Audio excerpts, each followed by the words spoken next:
again, and welcome to another episode of BitNote. We'll be playing video game music and having some fun. Hope you guys enjoy, and this is David Collins.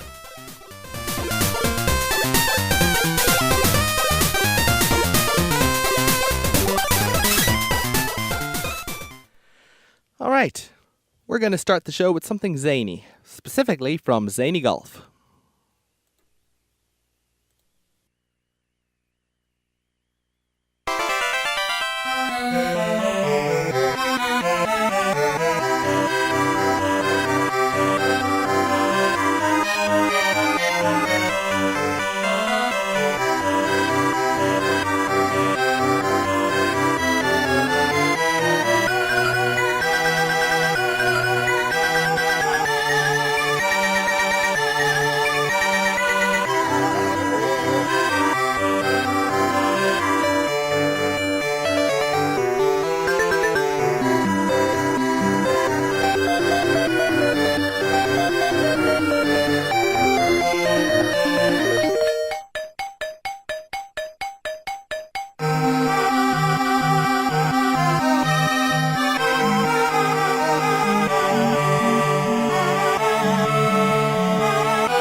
And that's quite a zany start to the show, and in the game soundtrack it only gets zanier. That is from Zany Golf.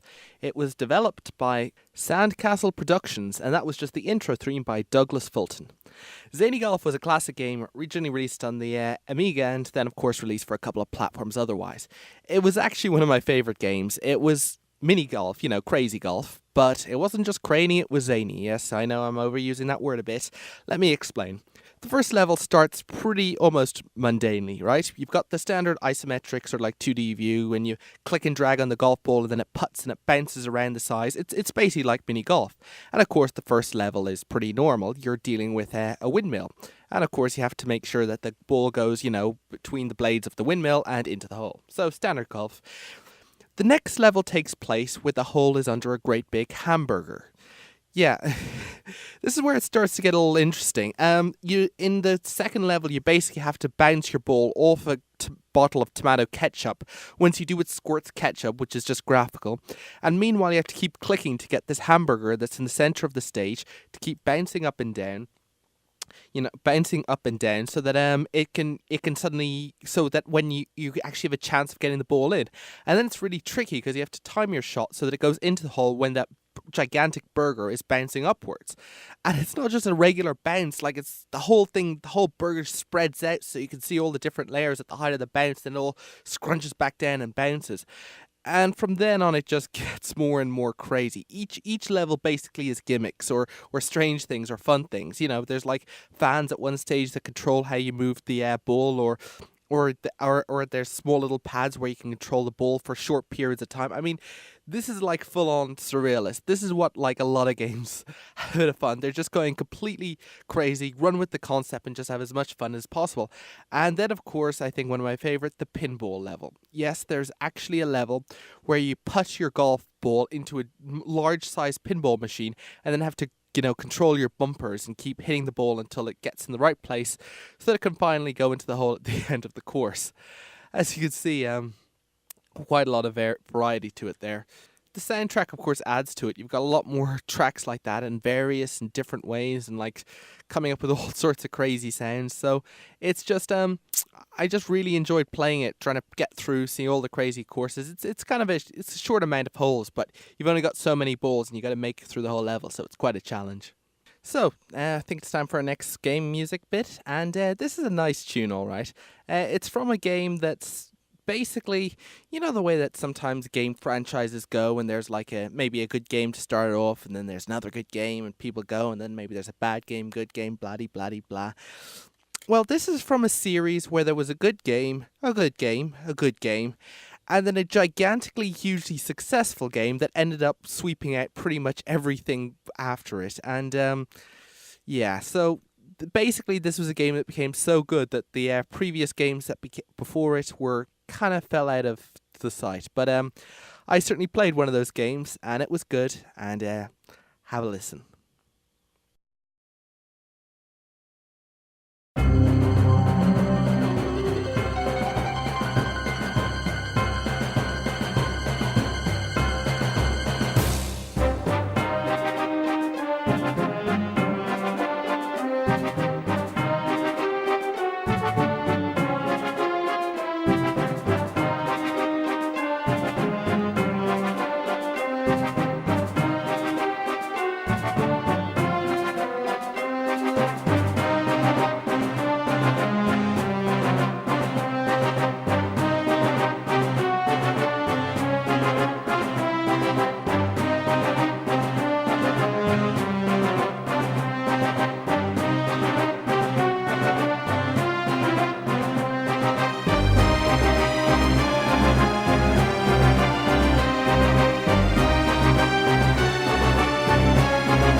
That's just great music there, and that was from Warcraft 2 by Blizzard.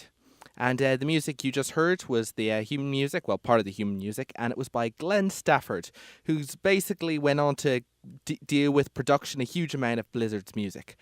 Well, Blizzard, of course, is a huge name when it comes to making PC games, but let's just go back. This was Warcraft. Warcraft is basically a RTS, real-time strategy game, and like a lot of it, it's basically pretty straightforward. You've got a given area, there's a couple of resources in your area, like trees or mines or whatever. You have to gather those resources, build buildings, then use those buildings to produce troops and armaments and other things of war, and build an army and then destroy your enemy. So it's basically build a city so you can build an army so you can annihilate your enemy. That's pretty much most RTS games in a nutshell. Now, RTS games, normally how most people play RTS games, they just gigantically generate a huge army and completely swamp the enemy, but other games feel that that's a little tricky, so they do mechanics to prevent against that. Personally, sometimes it's kind of personally, I don't sort of like those games because building a gigantic army and completely, utterly stomping your enemy is kind of like my favorite part of an RTS game, so sue me. With Warcraft 2, of course, it's not just the regular, like in Red Alert, where it's basically an alternate history where you're dealing with the Allies versus the Soviets and stuff. With Warcraft, you're basically dealing with orcs and humans. So there's one team called the humans, one team called the orcs. I play as human, and you basically have to build a lot of stuff. You've got to build like barracks to make your troops, and you've got to have people go to the mines and just get all like the coal and stuff. And you can also have them cut down trees to get wood. And that really did teach me a lesson about deforestation, because I remember a couple of times I was like playing the game early on, and I'd get the next level and say, whoa, look at this gigantic forest right next to my base. That's never going to have any problems. That's going to last me forever. So I'd like assign like whole to the workers to cut down the trees. And later on in the game I'm going, I need a bit more wood. And then I'll look at the trees and just see this gigantic field of stumps. Tree stumps just swamping the entire area. And I'm going, okay, I think I need to go a little more easy on collecting the wood.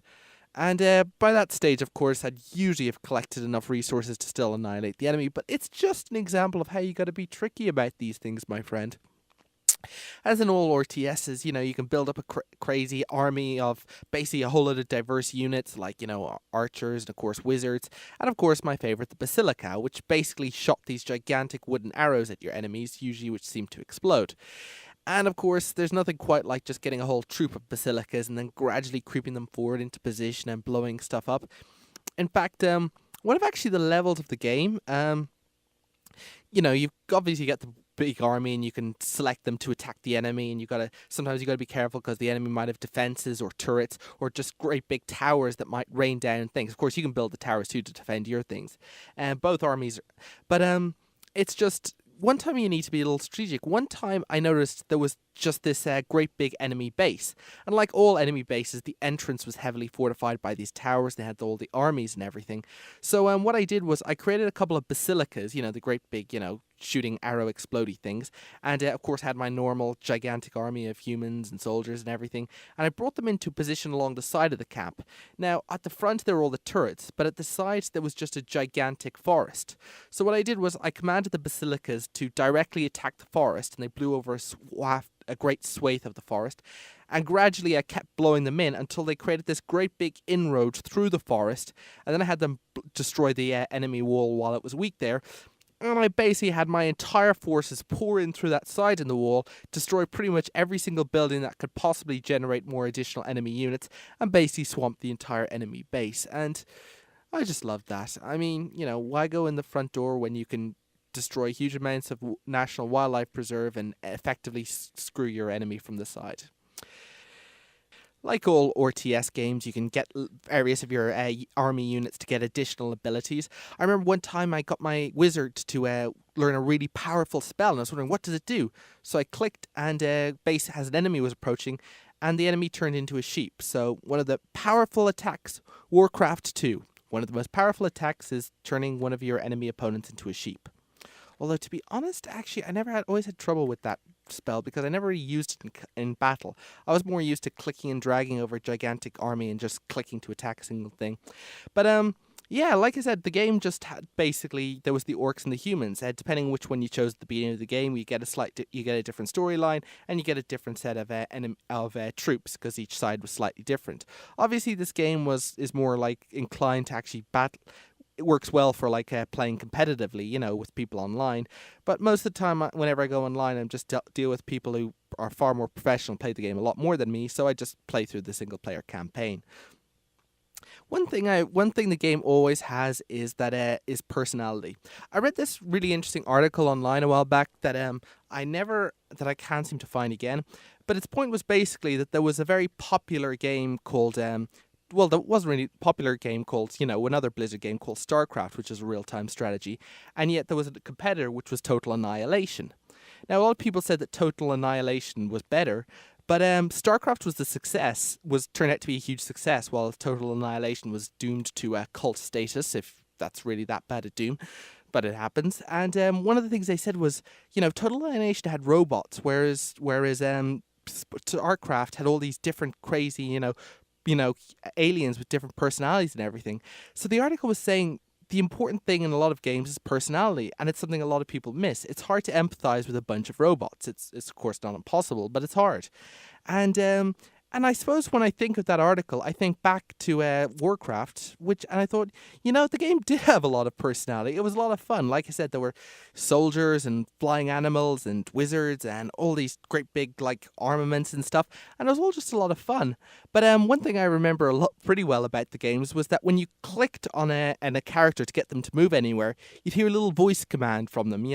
So it'd be like, yeah, for instance, if it was like one of your noble disciplined things, he would say, "Awaiting your command," and then when you clicked where he was meant to go, it'd say, "Very well." And there was of course the workers, which are meant to be simpletons. Effectively, it was and so you click and they go, "Yes, rightio," and it's just all these nice little things, all these nice little touches that gave them bits of personality. The bright color palette, the way you could move them around, and it gives the game a lot of feedback. And in a lot of ways, I think it makes the game experience a lot better because you're not getting a technical understanding about who they are in terms of, what their stats or numbers or abilities are, but they also are more personal. They've got a human characteristics. There's something you can relate to.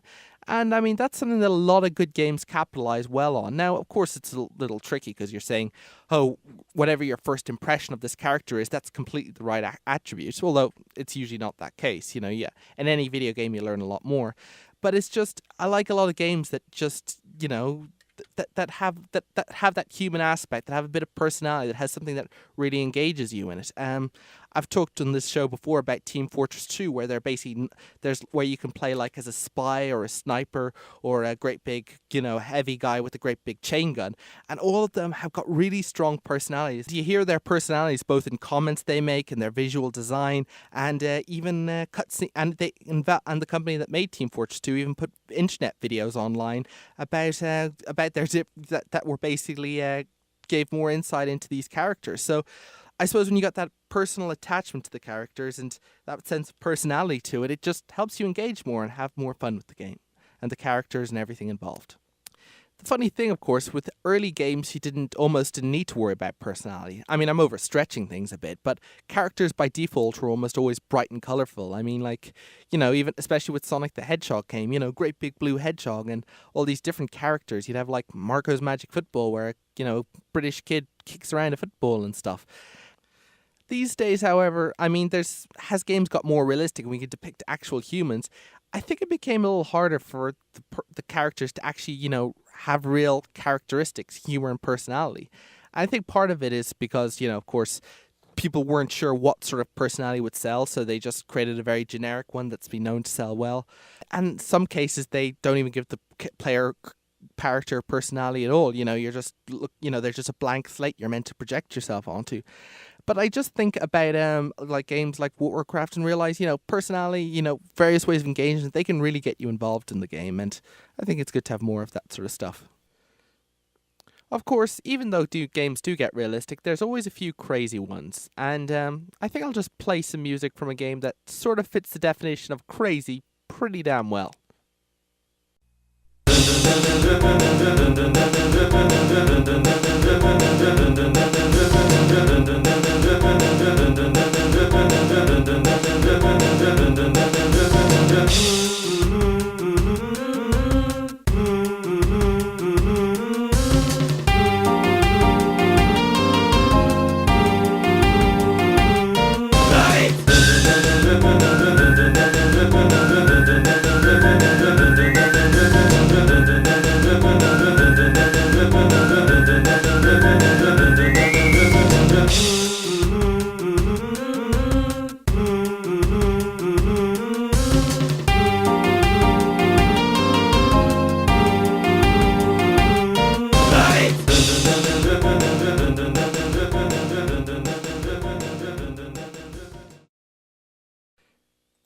And the music you just heard was the menu theme from Feel the Magic XYXX by Sega.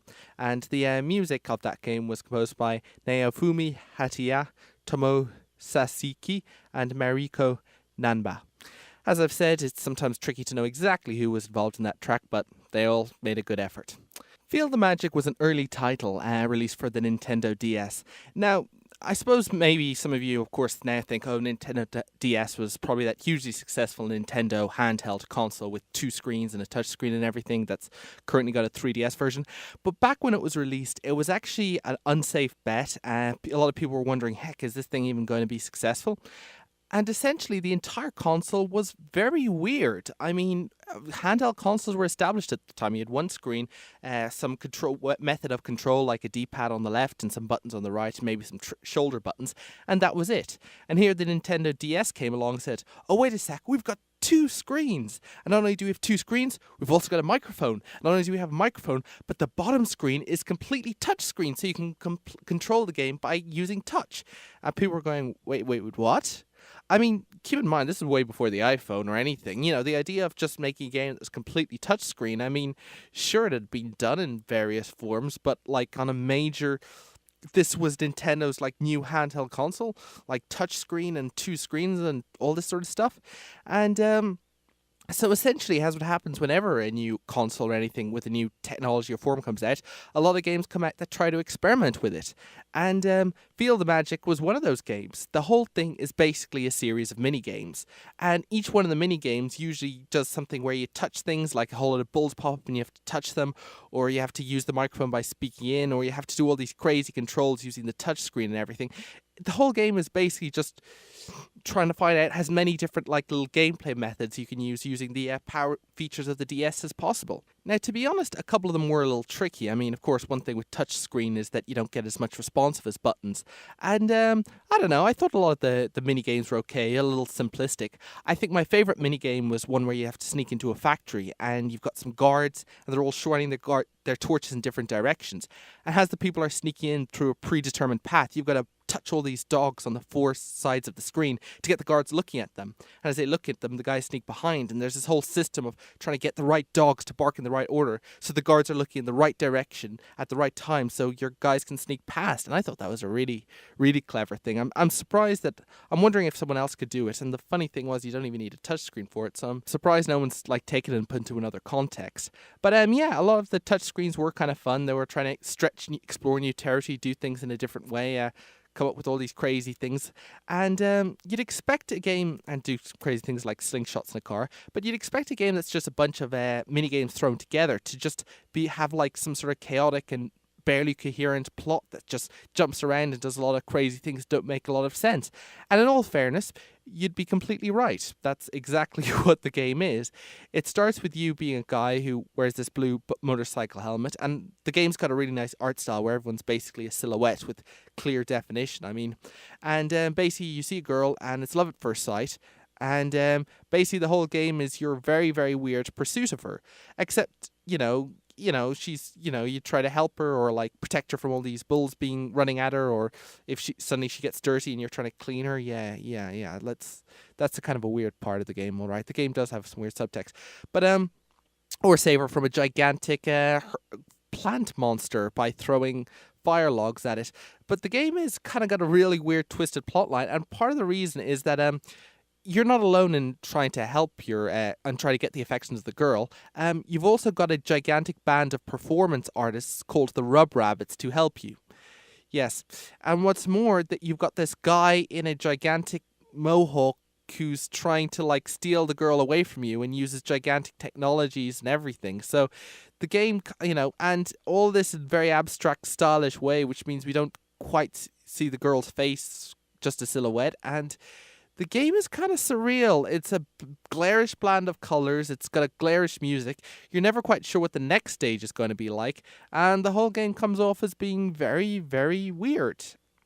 Which is fine, of course. It's just it just makes the game have a very unique style, which is always pretty important. When I was looking up stuff about this, I actually, there was one level in the game which I actually forgot since then, that basically as you say into the microphone, I love you. And when I was looking online for just music and stuff, I found a clip by Mega64. Now, if you don't know of Mega64, what they do is they basically take scenes in games and try to replicate them in real life with real people to almost hilarious effect. Now, they don't actually do like full actors or anything. They literally, dress up in whatever outfit of the game characters, go into the real world, and then interact with people replicating these scenes of the game. It can be pretty hilarious. Usually more hilarious if you actually know the game involved. But in this case, when they did the Rub Rabbits, they basically went around to people saying, I love you, I love you, I love you. And yeah, you can see the result if you go online. But I think we're just about getting towards the end of our show. To end with, I'll play that other bit of human music from Warcraft 2, which of course from Blizzard. Thank you very much for listening. Podcasts are of course available for the show on dublinsouthfm.ie, and just to remind everyone, the show broadcasts at 3:30 p.m. on Mondays and repeats at 2 p.m. on Fridays. And of course, it broadcasts on Dublin South FM, both online and on 93.9 FM. This has been BitNote. Thank you very much for listening.